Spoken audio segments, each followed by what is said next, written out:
de ce podcast. Tu es sur la chaîne des Pirouettes de Girouette. Moi, c'est Stella et en route pour de nouvelles aventures DIY. Alors, aujourd'hui, ce sera un épisode, je pense, un tout petit peu plus long parce que j'ai plein de choses à te raconter. Ça fait un petit moment que je ne suis pas venue. En tout cas, plus que ce que j'espérais, puisque je voulais tourner un épisode, mais voilà, la vie a fait que je n'en ai pas eu le temps ni l'énergie. Donc me voilà maintenant avec plus de choses à te présenter. Et c'est parti, on y va. Alors, aujourd'hui, je vais te parler de tricot, un tout petit peu de couture. Et ouais, t'as vu ça? Il y a de la couture dans mon épisode.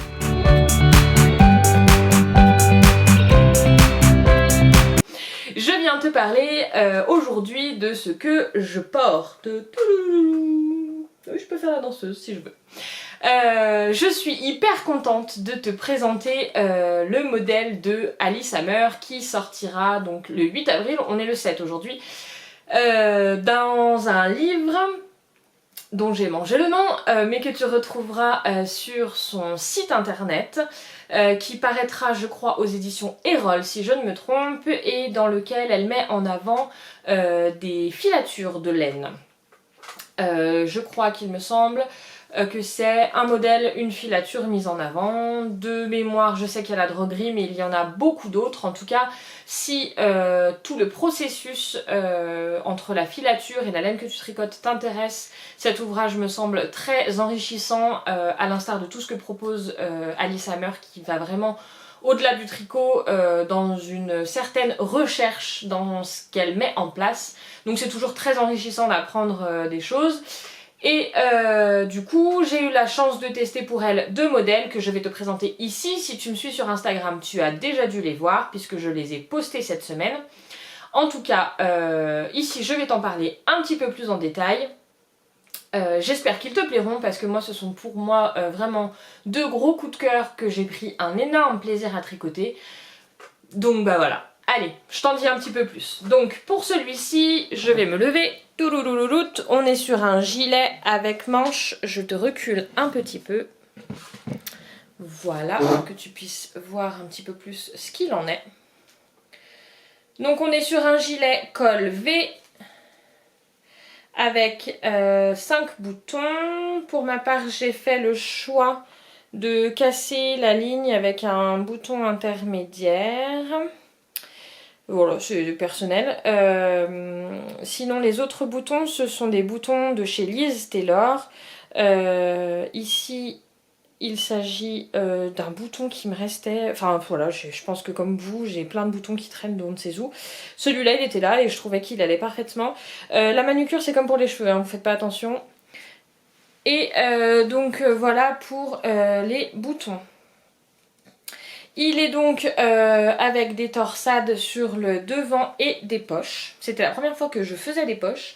J'ai trouvé ça très sympathique à faire. Voilà, c'est pas très compliqué et franchement ça a de la gueule. Donc on tricote les poches à part. Donc en fait l'intérieur a aussi le motif. Donc en somme, si tu veux pas faire les poches, bah tu fais pas les poches. Ça gênera pas, c'est juste que tu reprends les poches en fait. Dis donc, ça fait tellement longtemps que je l'ai fait, je me souviens même plus. Je sais que c'est un gilet bottom-up, donc j'ai commencé par le bas et ensuite j'ai fait les manches, donc en commençant par les côtes, et après on est venu donc récupérer les manches pour pouvoir faire le raglan. Qu'est-ce que t'en penses? C'est pas mal quand tu vois pas ma tête, non? Donc du coup on a fait le raglan et après on a relevé des mailles pour faire les côtes. Voilà, donc on a relevé des mailles tout le long pour faire les côtes. Oui, c'est ça. Faut que je me remette dedans, hein, je suis désolée. Donc du coup, hop, je te ravance vers moi. Donc du coup, pour les poches, ça y est, je me souviens. En fait, donc tu tricotes les côtes, Et tu tricotes les poches donc à part, les deux poches à part. Et en fait, quand tu arrives au premier rang de montage du gilet, tu insères tes poches. Donc du coup, tu tricotes les mailles ensemble. Oui, parce que c'est pas cousu.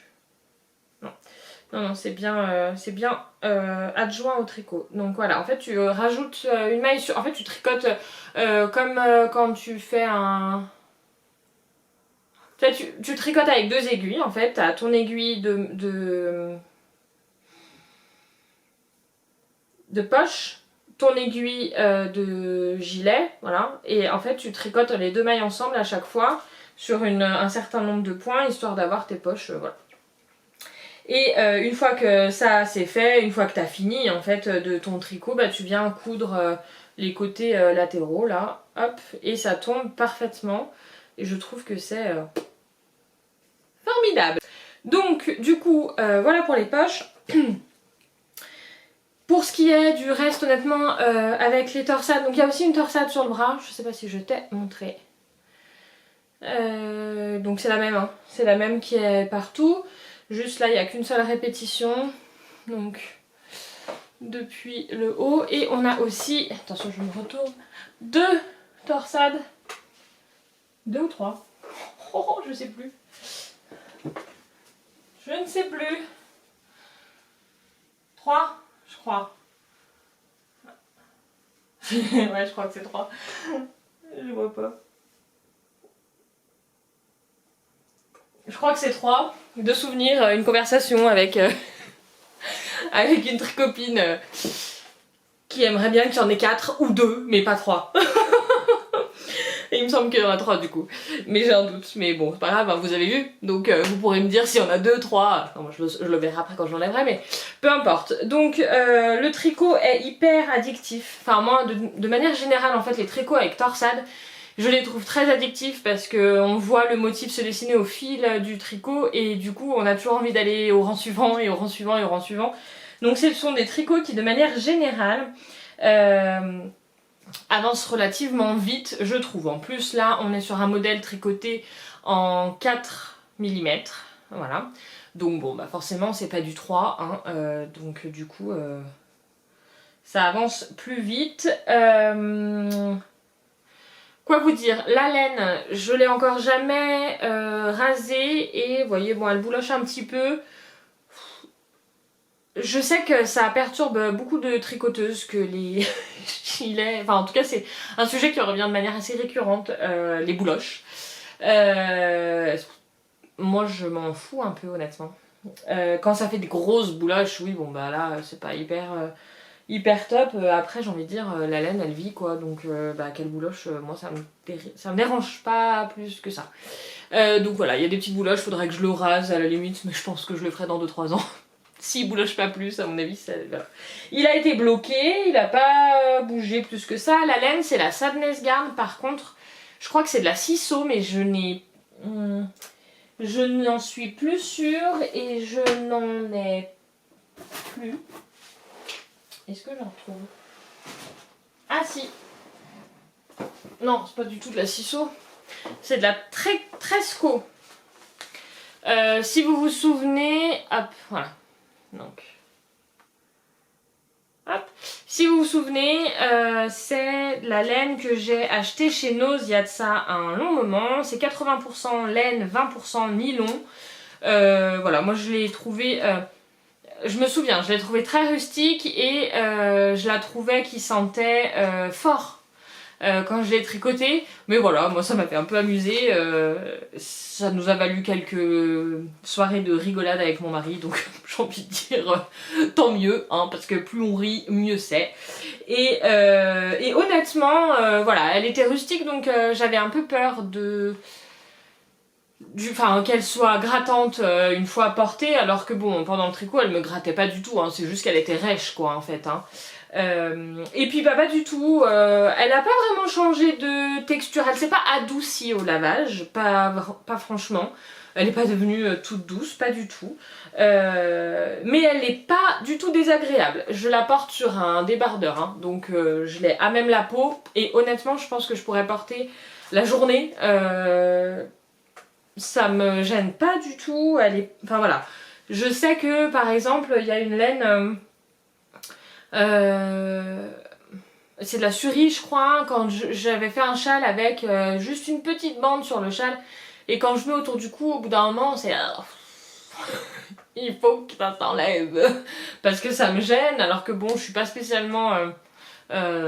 pardon, je suis pas spécialement sensible de manière générale à tout ça, mais voilà, et je sais que voilà, comme certains, comme beaucoup d'entre nous toutes, je réagis à la laine. Et celle-ci franchement pas du tout. C'est pas un doudou hein, enfin c'est pas un doudou dans le sens où c'est pas un nuage, on n'est pas tout doux dedans, mais on est bien. Moi c'est un peu mon gilet passe-partout quand je sais pas quoi enfiler. Du coup ça va faire, je l'ai fini en août 2020, donc ça fait quand même plus de 6 mois que je l'ai. Le petit hic c'est que à l'époque où je l'ai fait, bah, je faisais 15 kilos de plus. Donc bah du coup je l'avais fait à ma taille à l'époque. Alors en soi ça gêne pas, mais juste maintenant le V est un peu grand, donc j'hésite soit à rajouter un bouton, ce qui serait pas vilain, et ce qui mettrait le V un petit peu moins... Voilà, ça ferait le V un petit peu moins profond, parce que là du coup comme le V est profond, il aurait tendance à vouloir se faire la malle sur les épaules et je trouve pas ça très heureux. Voilà, c'est la seule chose, mais c'est un souci de taille, enfin c'est pas pour autant que je vais le refaire, hein, parce que j'adore le combo de laine, laine modèle, enfin vraiment je le trouve canon. J'adore le porter, enfin voilà, il va avec tout honnêtement, et voilà, longueur des manches, je me suis pas énervée, donc j'ai pas fait des manches courtes. J'étais vraiment, enfin voilà, j'ai vraiment apprécié le faire. Les manches sont pas trop courtes et je pense aussi que c'est dû au fait que ce soit un bottom-up, donc on commence par ici.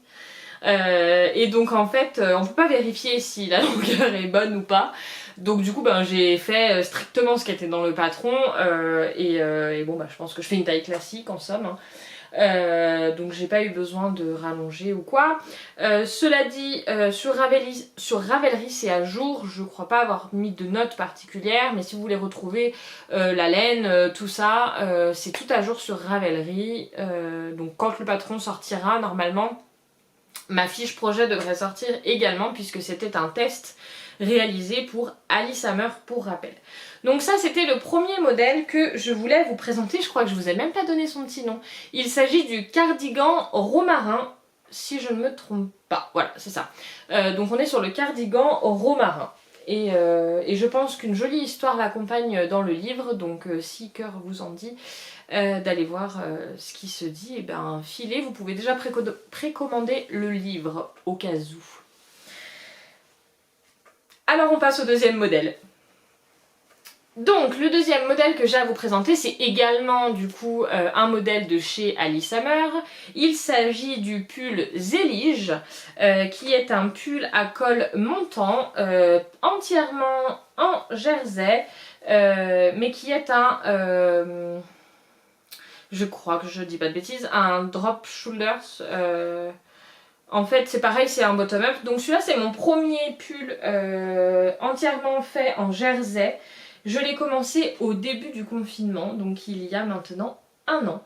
Je crois que la fin du test était courant mai, avril ou mai, je ne sais plus. En tout cas, je me rappelle avoir tricoté ce pull à une vitesse incroyable, alors même qu'on était confinés et que les chatons n'étaient pas forcément faciles, mais j'ai pris un plaisir fou. Alors non pas parce qu'il y a une technique de malade sur ce pull, hein, parce que clairement pas, c'est du jersey, mais parce que c'était mon premier ouvrage en jersey et que du coup ça avançait tellement vite que je trouvais ça mais fascinant. Ça fait pas si longtemps que ça que je fais des pulls, et du coup je prends encore beaucoup de plaisir à découvrir la manière dont les projets peuvent avancer, enfin voilà, les uns par rapport aux autres. On n'a jamais le même ressenti. Il y en a qu'on trouve un peu boulet, qui mettent du temps. Enfin voilà, celui-là ça a été mais alors une vraie passion à tricoter, je sais pas, la couleur, le point voilà, qui n'est que de l'endroit.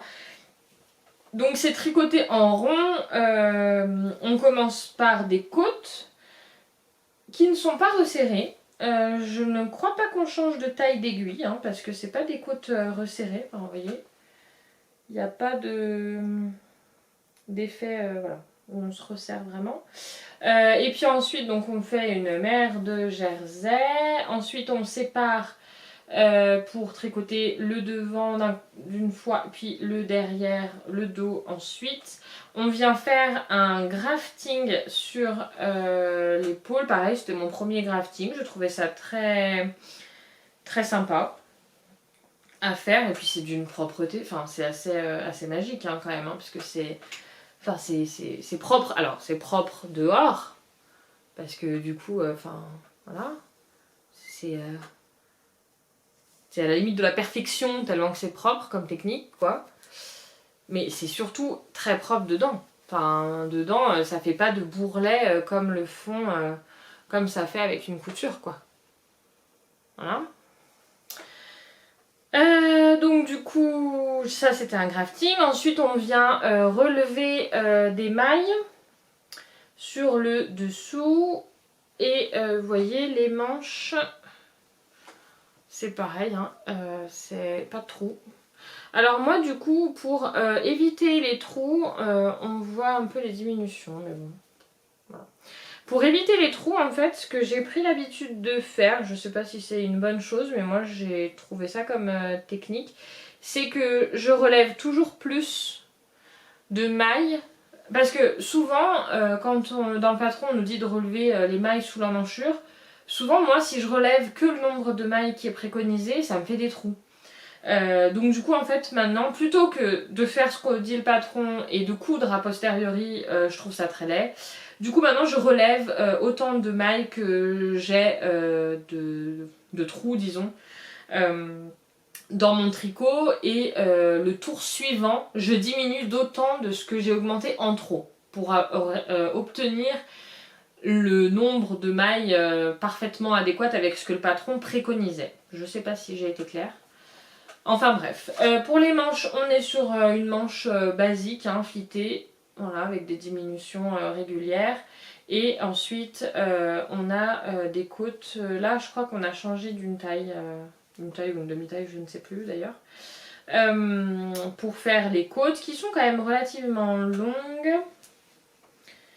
Donc pareil pour l'autre côté. Ensuite, on vient relever donc, le col. Voilà, donc en fait une fois qu'on a fait le devant et le dos, donc on met en attente nos mailles ici et on rabat certaines mailles pour le col et à la fin on vient relever les mailles pour faire le col montant en côte de 2. C'était mon premier col montant, ce sera mon dernier.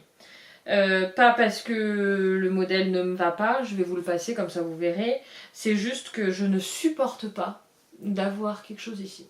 Alors, je me suis faite, je sais pas si ça se voit, mais je me suis faite opérer de la thyroïde il y a maintenant 6 ans. Et il est vrai que j'ai du mal à supporter les choses qui sont près du coup depuis.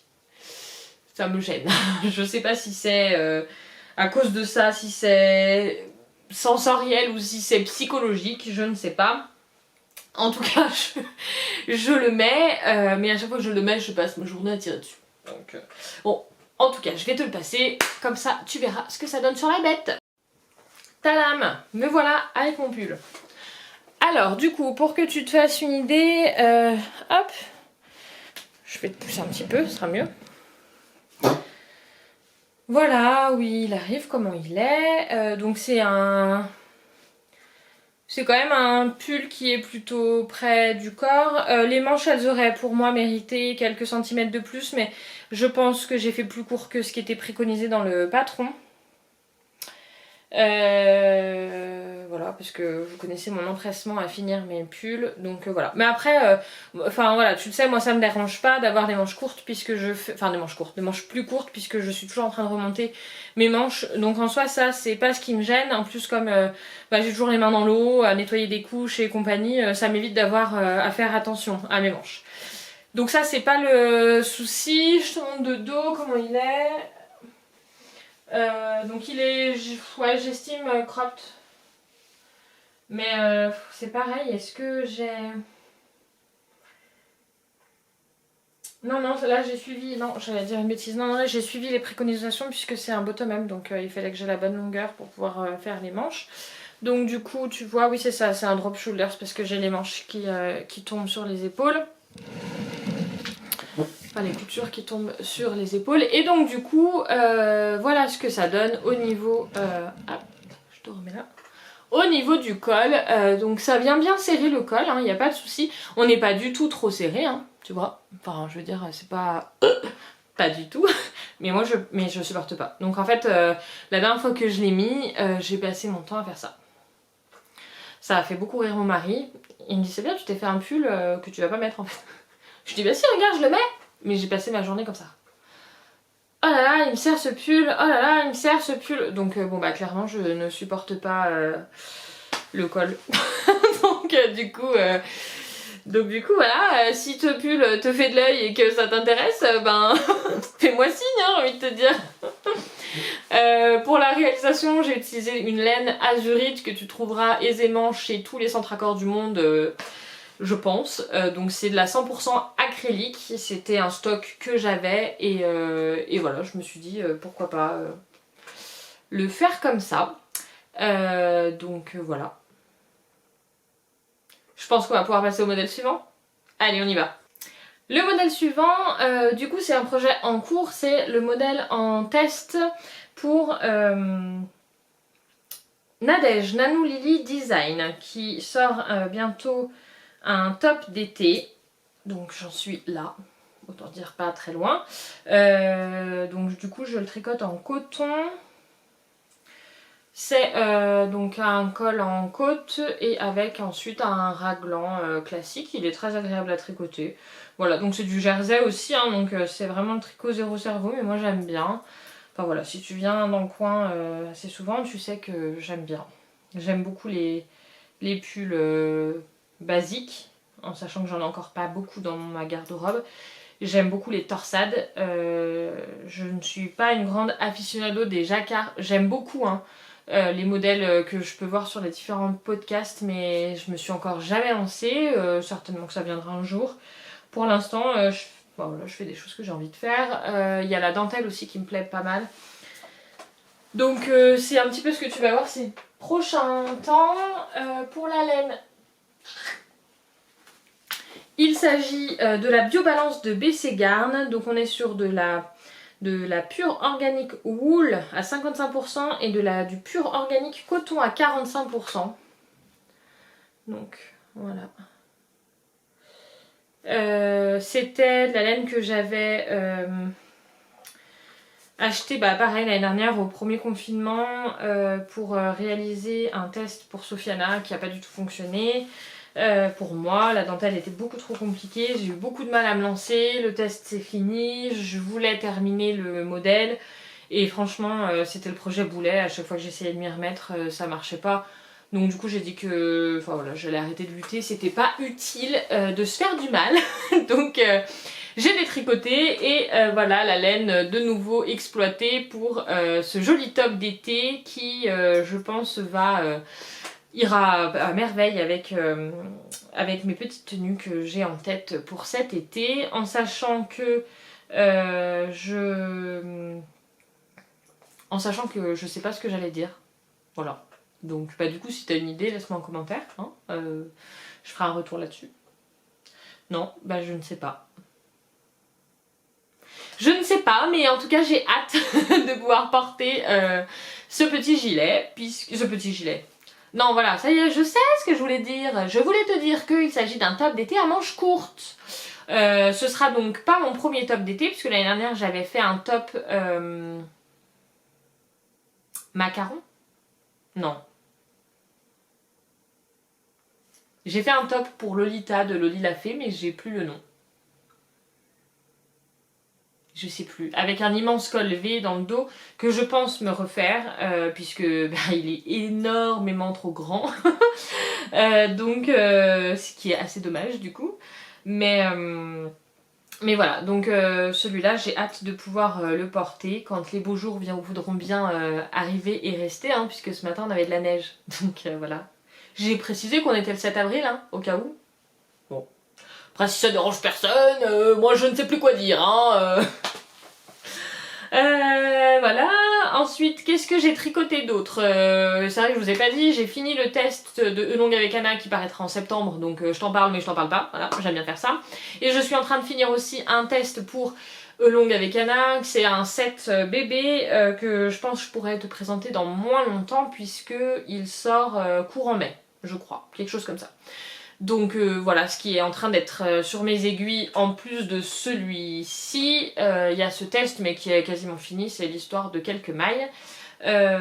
Donc voilà, un autre projet qui va grimper sur mes aiguilles tout bientôt, c'est un test que je démarre pour You Need to Learn, oui j'ai pris des notes, qui lance son premier design que je t'encourage à aller voir sur Instagram, qui est juste splendide, j'ai eu un énorme coup de cœur. Je pensais le réaliser en Pingo Mohair parce que j'en avais... Alors, donc le test se fait en Pingo Mohair, le gilet a été réalisé en Pingo Mohair, et j'avais du stash en Pingo Mohair. Sauf qu'il faut 4 pelotes, je n'en avais que 3, je suis allée dans le centre Accor à côté de chez moi pour acheter la 4e manquante, il n'y en avait plus. Donc plutôt que de racheter 4 pelotes de Pingo Mohair dans le coloris nécessaire, parce que sur leur site ils en avaient plus non plus, la couleur que j'avais, et ben je me suis dit que j'allais utiliser de la laine que j'ai en stock, ce qui est quand même beaucoup mieux. Donc là c'est un gilet entièrement réalisé en mohair avec un fil simple, celui-ci a la même... Enfin voilà, il a les mêmes caractéristiques à peu près que la Pingo Mohair. On est sur de l'acrylique et de la laine. Hop. C'est de la Katia Sweet Lace. Je te l'ai déjà montré parce que j'ai réalisé quand même quelques projets déjà avec, mais je pense que j'avais acheté un stock monstrueux chez Nose. C'est aussi des pelotes de chez Nose que j'ai payé une bouchée de pain. Et du coup je vais utiliser ce fil là, et donc ce sera un gilet en dentelle qui sera camel. Je pense d'avance que mon mari va me dire qu'il est moche puisqu'il ne supporte pas cette couleur que moi personnellement j'adore. Mais c'est pas très grave parce que c'est moi qui vais le porter, donc ça ira très bien. Je vais échantillonner je pense d'ici la fin de semaine et ce sera parti mon kiki pour ce gilet qui du coup ne sera pas zéro cerveau. C'est pour ça que j'aime bien monter 2 projets quand je fais ce genre de choses, parce que du coup si j'ai pas la possibilité de faire du tricot qui me demande réflexion, j'aime quand même tricoter. Donc le zéro cerveau, l'avantage c'est que même si j'ai des petits dans les pattes, qu'on est en train de faire une activité et tout, je peux prendre mes aiguilles et tricoter. Quand je dois suivre un diagramme de dentelle, clairement avec les 3 chats dans les pattes, ce n'est pas possible. Je rappelle que nous sommes confinés. Ici ça change pas grand chose si ce n'est que ma grande ne va plus à l'école, et finalement ça change fondamentalement beaucoup de choses en termes de brouhaha ambiant et d'organisation de manière générale. Donc du coup le tricot zéro cerveau c'est la vie, et celui-là j'ai trop hâte parce que je le trouve juste sublime. Donc du coup va le voir si tu ne sais pas encore fait, et j'espère pouvoir te le présenter au prochain podcast. Voilà pour ce qui est du tricot.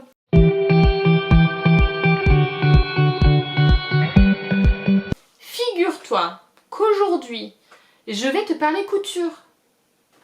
Il s'agit de la petite robe Col Claudine du livre Les Intemporels de Martine. Tu sais que ce livre... voilà, je l'ai dit, je l'aime d'amour, ce livre, parce que je suis une grande fan de Martine.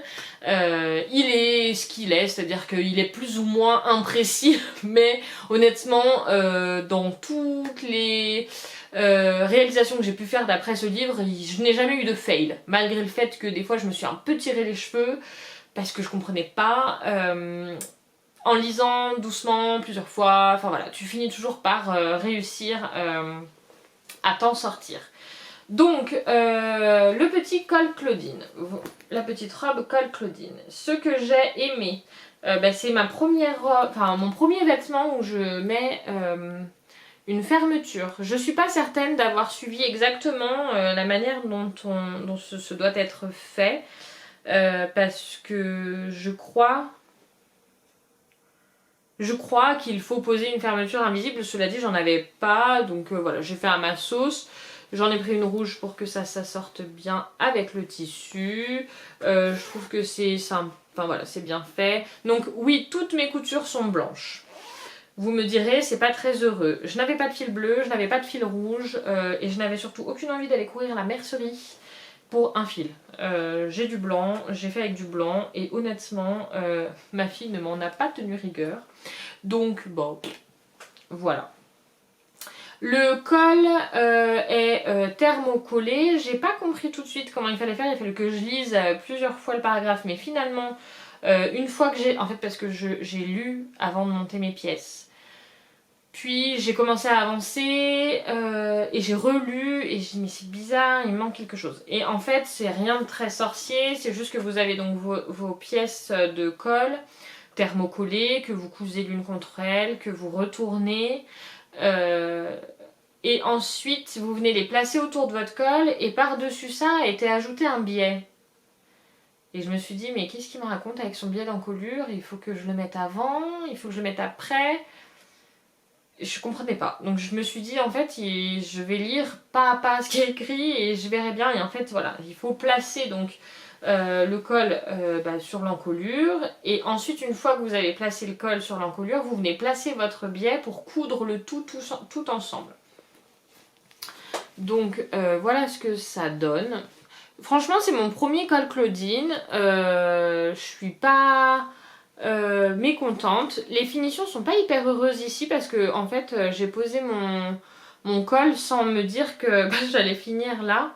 J'ai pas réfléchi en fait. J'étais tellement obnubilée par l'incompréhension du patron et donc du coup de faire pas à pas que je n'ai pas pensé à rentrer mon biais.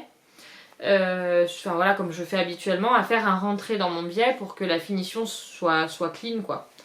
Mais bon, hein, c'est une robe qui va être portée à peine une saison, puisqu'en plus j'ai fait ma grande en couture, j'ai pris les mensurations exactes de ma fille, et donc du coup j'ai adapté. Donc du coup j'ai le buste en 4 ans, la longueur en 6, les manches en 4 ans. Chose que je ne referai pas, puisque si elle lui sied parfaitement, les manches sont courtes, je n'ai donc pas pu faire... je vous montre. Je n'ai donc pas pu faire d'ourlet à la manche. Voilà. J'ai posé un espèce de ruban qui, je trouvais, allait avec la robe. Je sais pas si tu verras bien. Donc c'est pas hyper bien posé parce que je me suis mis au plus à fleur du tissu que j'ai pu pour que elle gagne un petit peu en longueur. Donc du coup la longueur est parfaite. Mais voilà, je ne pouvais pas, en faisant la manche taille 4 ans, je ne pouvais pas lui faire d'ourlet rentrer, sinon elle allait avoir des manches ici et puis ben c'est pas confortable quoi, c'est pas le but de la robe. Donc voilà, en revanche j'ai fait l'ourlet rentré indiqué en bas de robe. Et pour ça, bah, pas de soucis particuliers. Je n'ai pas surjeté, c'est pas quelque chose que je fais systématiquement. Puis là j'avais vraiment envie d'une cousette qui soit assez rapide. Donc je suis contente parce qu'elle l'adore et elle arrête pas de la mettre. Donc du coup voilà, je suis contente. Maman comblée, donc c'était un retour de la couture qui était assez satisfaisant. Du coup j'ai coupé un pantalon pour mes garçons. J'espère pouvoir le réaliser tout bientôt et te montrer ça par ici dès que ce sera fini. Voilà.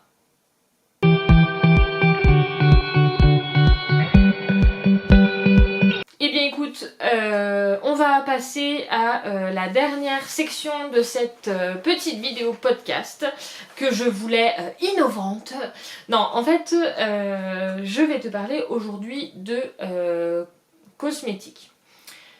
Avant ça, je vais te raconter un petit peu de blabla, donc j'espère que je ne t'ennuierai pas, auquel cas je m'en excuse d'avance.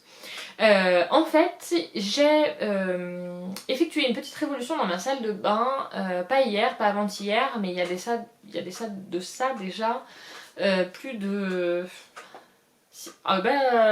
6 ans en fait. 6 ou 7 ans, ouais. En fait, c'est assez rigolo, mais c'est à peu près en même temps que que quand je me suis mise à tricoter finalement. Quand j'ai rencontré mon mari, j'ai eu des petits soucis de santé et j'ai revu ma manière de consommer les produits de beauté. Alors à savoir que je n'ai jamais été une grande consommatrice de produits de beauté. Je déteste me tartiner de crème, mais alors que ce soit sur le corps ou le visage, ça m'a toujours gonflé au plus haut point. Je ne suis pas à la pointe du maquillage, même si je me maquille, hein, enfin voilà, j'ai toujours eu pour horreur d'acheter des produits qui avaient une péremption 3 mois plus tard, alors que j'en avais utilisé 2 millilitres. C'est comme ça, j'ai une maman coquette, mais j'ai pas une maman qui sait toujours maquiller, à outrance en tout cas, et pourtant j'ai une maman qui mettait toujours 3 seaux de crème sur son corps, comme quoi ça veut rien dire. Mais en tout cas, voilà, c'était vraiment pas mon dada, ça m'a toujours gonflé, je me suis dit qu'en grandissant, en vieillissant, j'y prendrais goût, que nenni, pas du tout. Je le fais quand ma peau crie au secours de sécheresse et que du coup c'est urgent, ou alors avant que l'esthéticienne arrive parce que je sais que sinon je vais douiller au moment de l'épilation. Voilà. C'est-à-dire que le gommage 1 à 2 fois par semaine, c'est bien, mais quand c'est écrit dans Voici quoi. Sinon dans mon quotidien, ça ne rentre pas. C'est pas... voilà. Bref, tout ça pour te dire que j'ai révolutionné ma salle de bain il y a de ça 6 ans en me disant que je consommais mal et que en tout cas ce qui était dans ma salle de bain ne me convenait plus. Je suis partie du principe que dans ma salle de bain il devait y avoir des produits identiques à ce qu'il y avait dans ma cuisine. C'est-à-dire que je ne vais pas aller manger du polypropylène, du phénoxyéthanol ou autre réjouissance de manière spontanée. En tout cas, ce ne sont pas les ingrédients que je vais aller choisir pour les mettre dans ma cuisine. Et du coup, je ne comprenais pas pourquoi ils faisaient partie de la composition de mes cosmétiques et que, en fait, je n'avais pas d'autre choix. Et je me suis rendu compte que finalement le choix je l'avais et que je pouvais bannir tous ces produits là et utiliser des produits qui n'en contenaient pas. Donc ma première démarche a été de faire attention à la composition, mais aussi de passer sur des produits quasiment bruts finalement. Je n'utilisais plus que des huiles.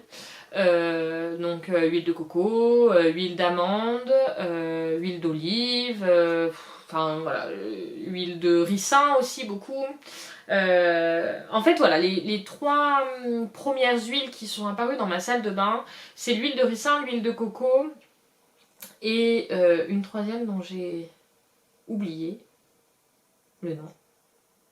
Parce que suite à mes soucis de santé à l'époque, j'ai perdu beaucoup de cheveux. Alors ça se voyait, c'était pas flagrant comme ça, mais moi je le voyais, je me suis énormément dégarnie ici. Et du coup j'ai voulu accélérer la pousse de mes cheveux et prendre des compléments, ça m'intéressait pas parce que clairement j'allais mettre 50 ou 100 balles dans des compléments que je ne prendrais jamais parce que je pense jamais à prendre des médicaments. Donc du coup je me suis dit, voilà, je me suis tournée vers le naturel, j'ai vu qu'il y avait des choses qui fonctionnaient, donc du coup je me suis mis à faire des bains d'huile à mes cheveux et ils n'en ont jamais été aussi heureux. Et donc du coup j'ai pris cette habitude là de faire des bains d'huile à mes cheveux pour activer la pousse, ça a relativement bien fonctionné, j'en étais assez satisfaite et donc du coup j'ai fini par pousser cette réflexion plus loin. Et je me suis mise à me démaquiller à l'huile, donc ne plus utiliser de démaquillant parce que... Mais en fait à chaque fois c'était pour résoudre un problème, c'est-à-dire que j'ai révolutionné ma salle de bain au fil des années et à chaque fois c'était pour répondre à une problématique. Les démaquillants que j'utilisais dans le commerce me brûlaient les yeux, c'est-à-dire que je ne me maquillais pas plus que ça, je me suis jamais maquillée plus que ça, hein, donc... Je mets pas de fond de teint depuis, je crois que j'ai dû arrêter de mettre du fond de teint à 25 ans. Je mets un peu de poudre, un petit peu de fard à paupières et du liner avec du Récil. Enfin, ça c'est quand je me maquille, hein. À l'époque en tout cas quand je me maquillais. Aujourd'hui je mets de la poudre, un peu de rímel et on n'en parle plus. Donc du coup, les choses ne sont plus les mêmes. Peu importe, à l'époque j'utilisais les lingettes démaquillantes. Donc en plus d'être méga cracra, ça me brûlait les yeux mais c'était terrible. Je suis passée au démaquillant biphasé qui était quand même plus doux, ça a duré 3 mois. Au bout d'un moment je finissais les yeux comme ça, qui me brûlaient. Et je me suis dit, c'est pas possible en fait, le démaquillage ne peut pas être une torture pareille, c'est pas possible. Donc du coup je suis passée au démaquillage à l'huile et ça a été une vraie bénédiction. Et en fait j'ai jamais plus changé.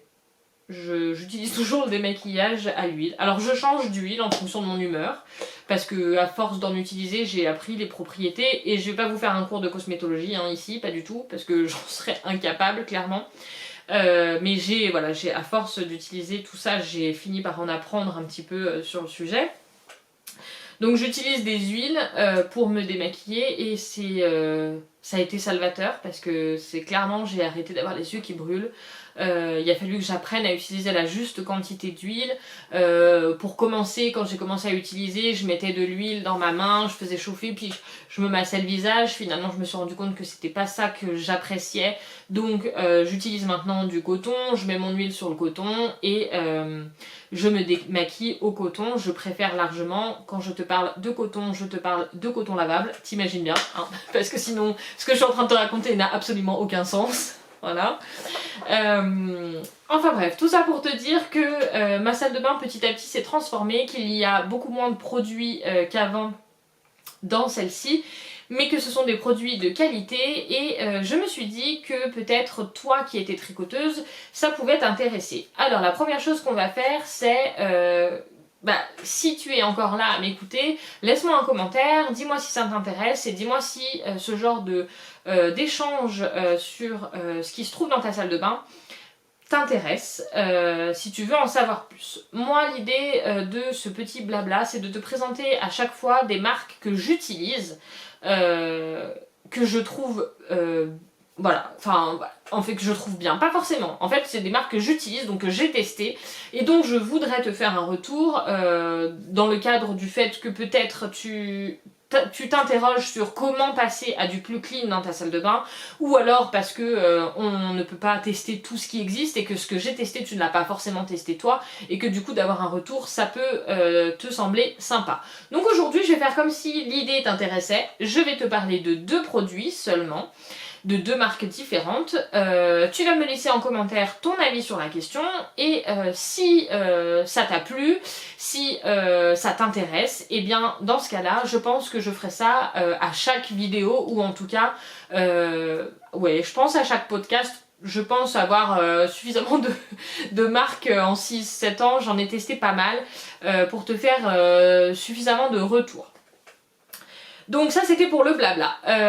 Et puis maintenant on va rentrer dans le vif du sujet. Donc aujourd'hui je vais te parler de 2 marques, hop, que j'ai juste ici, qui sont la première, l'Amazona, et la deuxième, Clémence et Vivien. Alors, voilà. Donc ces 2 marques, ce sont 2 marques fabriquées en France.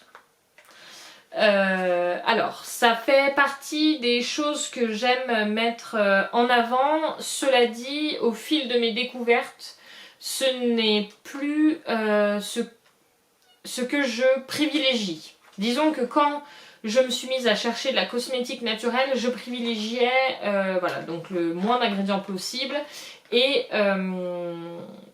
surtout la fabrication en France. Au fil de mes recherches, je me suis rendu compte qu'il y avait des choses qui n'étaient pas réalisables avec peu d'actifs. Voilà, donc du coup, je suis allée un petit peu plus loin et il y a aujourd'hui des produits que je consomme qui sont 100% green, mais qui ne sont pas fabriqués en France. Donc du coup, ça a aussi quand même un impact sur l'environnement, hein, puisque pas fabriqué en France dit coût de transport plus néfaste pour la planète. Voilà, on ne peut pas être parfait, je suis pas là pour culpabiliser qui que ce soit parce que je suis loin d'être irréprochable. Ma révolution s'est passée pas exclusivement dans ma salle de bain, mais principalement dans ma salle de bain, un petit peu dans ma cuisine, mais honnêtement, ça s'arrête là. Donc du coup, je suis pas là pour culpabiliser qui que ce soit, je suis juste là pour un échange de ce que j'ai découvert, de ce que je connais, de ce que je peux recommander, de ce que j'ai moins aimé, et basta finalement. Alors du coup on va commencer par l'Amazona. L'Amazona c'est une marque que j'ai découvert un peu par hasard avec le shampoing solide. Ouais. La première chose que j'ai découvert de chez l'Amazona, c'est le shampoing solide. Ce que je te présente là, c'est le déodorant solide. Alors les déodorants, je vais pouvoir t'en conseiller 12 000, c'est-à-dire que je pense que je les ai tous testés et pour l'instant je suis encore à utiliser Narta. Voilà. J'ai du coup plus de thyroïde, donc je suis sujette au changement hormonal très fréquent.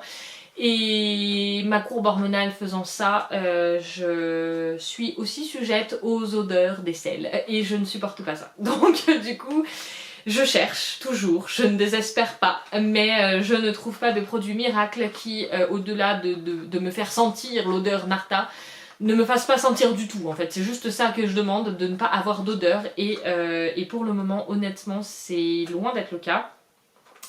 Donc tu l'auras compris, Petit Lamazuna n'a pas fait le job, mais il ne propose pas que des déodorants. Il propose des savons, des crèmes visage et corps, et dentifrice aussi. Déodorant, déodorant, nettoyant visage, voilà, donc ça y est, que j'ai testé. Donc j'ai testé le déodorant, j'ai testé le shampoing solide, j'ai testé le nettoyant visage, et j'ai aussi, je te l'ai pas sorti parce que mes garçons sont en train de faire la sieste, j'ai aussi le baume pour le visage et le corps. Alors je t'en parle. Donc moi ce que j'aime chez l'Amazona c'est donc le format solide. Le format solide m'a convaincu il y a de ça quelques années et je trouve assez sympa. Le déodorant est assez simple à utiliser. Tu le passes sous l'eau, du coup il s'humidifie et ensuite tu viens mettre sur ton aisselle. Pas la peine d'en mettre une trop grosse quantité, ça ne sert à rien. Ça fait le job. Moi c'est juste que si je n'ai pas de déodorant odorant, je finis par sentir la transpiration et cette odeur là je la supporte pas pour plusieurs raisons. Déjà parce que je ne supporte pas de me sentir, je trouve que si je me sens tout le monde me sent, et deuxièmement ça te flingue des vêtements que tu ne peux plus remettre après parce qu'ils puent la transpiration. Voilà, mais après c'est moi avec moi-même, si toi t'aimes bien sentir la transpiration, libre à toi. Cela dit, moi c'est juste le fait qu'il ne cachait pas l'odeur qui m'a posé problème. Parce qu'au-delà de ça, il était tout à fait efficace. Concernant le shampoing, je n'ai pas adhéré non plus, je l'ai trouvé trop sec. J'avais pris pour cheveux normal du coup pour cheveux normaux ça marche aussi, il était au chocolat. Mais voilà, j'aimais bien sa petite forme de cannelé qui était sympa à prendre, mais j'ai moins aimé, je le trouvais pas assez moussant pour moi et je trouvais qu'il laissait les cheveux trop secs. Après, c'était ma première utilisation de shampoing sec, je n'utilise que du shampoing sec maintenant. Et peut-être que c'était aussi le temps que je m'habitue, donc voilà, en tout cas il a fait le job hein, parce qu'il a fait la transition et qu'après j'ai essayé une autre marque qui m'a plus convaincue. J'ai aussi essayé le gommage, donc pas le gommage, le nettoyant visage que j'ai trouvé très sympathique et qui a duré dans le temps. Je me lavais le visage avec tous les jours et qui a quand même assez duré longtemps. Donc j'ai trouvé ça assez sympa. Il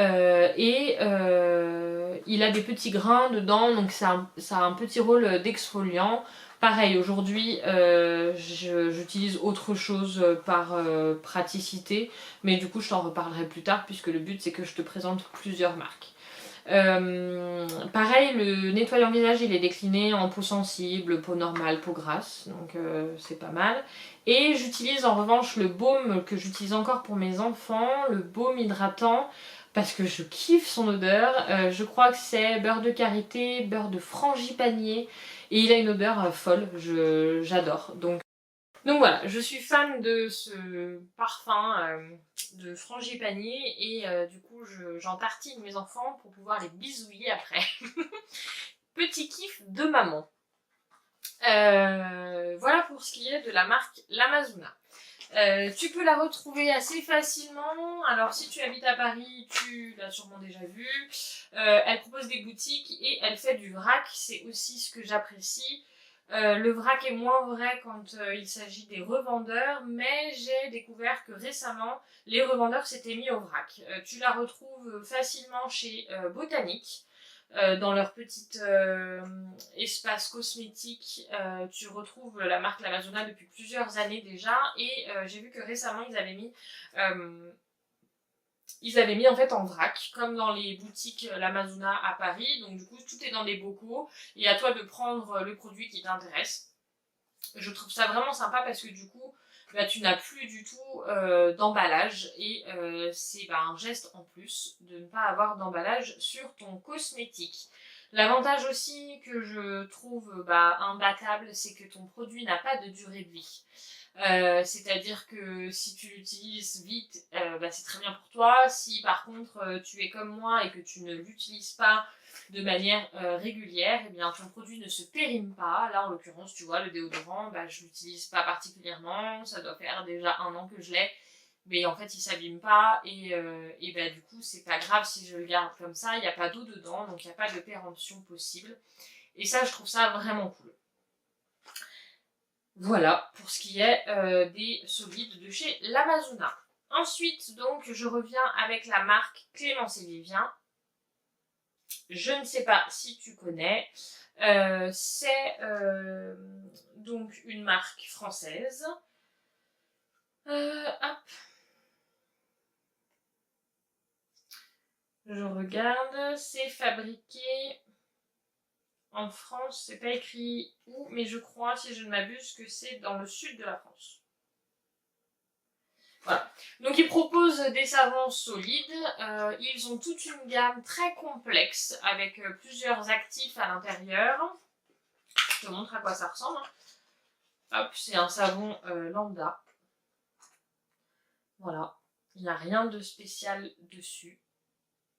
C'est un savon. Celui-ci sent particulièrement bon. C'est l'émir charbon et cèdre, détoxifiant 100% naturel.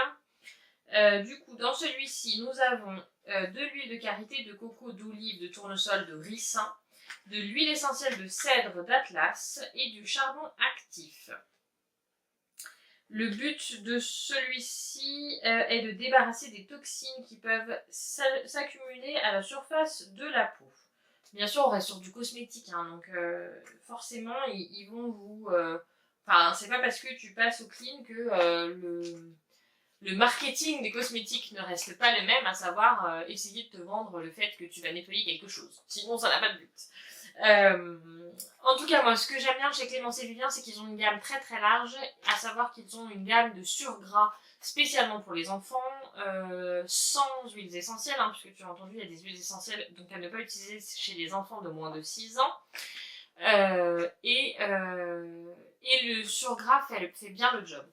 Ce que je peux leur reprocher, c'est leur petit format, qui du coup, moi, avec 3 enfants, part un peu trop vite. Voilà. Mais sinon, je les aime beaucoup. Du coup, maintenant, j'achète que pour moi. J'achète que pour moi les grands, les petits Clémence et Vivien, j'achète des spéciaux que j'utilise que pour moi. Voilà, comme ça, c'est mon petit plaisir parce que c'est fabriqué en France, avec des produits naturels, donc ça a un coût. Je crois, si mes souvenirs sont bons, que le savon coûte pas loin de 7 ou 8 euros. Donc c'est pas donné. Si tu fais le ratio avec un gel douche, même si tu l'utiliseras plus longtemps que ton gel douche, on est d'accord. Voilà, ça reste un coût quand même, hein, on va pas se mentir. Et des savons solides, de bonne facture, avec des bons ingrédients, tu en trouves qui ne sont pas aussi onéreux. Ils ne seront pas forcément fabriqués en France, ce ne sera pas forcément une petite start-up, il n'y aura pas tout l'à côté à côté, mais ils feront le job aussi. Donc là, c'est vraiment une marque coup de cœur que j'ai découverte il y a...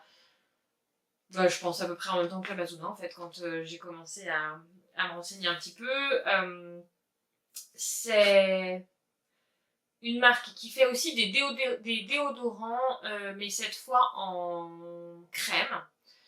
Pareil, j'en ai essayé un, je n'ai pas été convaincue, mais je pense que... Enfin voilà, après, si vous avez trouvé le déodorant miracle, je suis preneuse. Moi, pour l'instant, ma quête continue. Après quasiment 7 ans de passage au naturel dans la salle de bain, ma quête de déodorant continue, mais ils ont ça, la crème pour le déodorant, et je crois qu'ils ont une autre chose, mais je t'encourage à aller sur leur site internet où tu pourras découvrir un petit peu plus ce qu'ils proposent. Voilà, écoute, je vais pas te tenir la jambe plus longtemps. J'espère que ce petit aparté cosmétique bio, vegan, clean t'aura conquis. En tout cas, moi, c'est un plaisir de partager ça avec toi, en plus du tricot et de la couture, parce que ce sont des choses qui me tiennent à cœur. Et du coup, bah, si je peux t'apprendre des choses, j'ai envie de dire, bah, c'est tout bénef. Donc, hésite pas, vraiment, hésite pas, si t'es passé, à me faire ton retour sur ce petit passage un peu nouveau. J'ai vraiment besoin de savoir si ça va, enfin, voilà, si ça te plaît ou si pas du tout, parce que je vais pas te bassiner avec mes cosmétiques si t'en as rien à faire. Et auquel cas, c'est pas grave, je veux dire, il n'y a pas de souci. Après, on est d'accord, c'est mon podcast, et si j'ai envie de te parler de cosmétiques, je te parle cosmétiques. Mais voilà, je vais pas parler dans le vent, si ça t'intéresse pas, et on passe à autre chose. En tout cas, bah, comme d'habitude, c'était un vrai plaisir pour moi d'être ici avec toi. J'espère que tu t'es bien amusé, que tu as pris le temps de bien tricoter, de bien te reposer. Je te souhaite bon appétit, bonne journée, bonne soirée, bonne nuit, tout ce que tu veux. En tout cas, prends soin de toi, confine-toi bien, une fois de plus, et puis je l'espère qu'on pourra se retrouver un jour. Allez, en attendant, je te dis au prochain podcast. Salut, salut!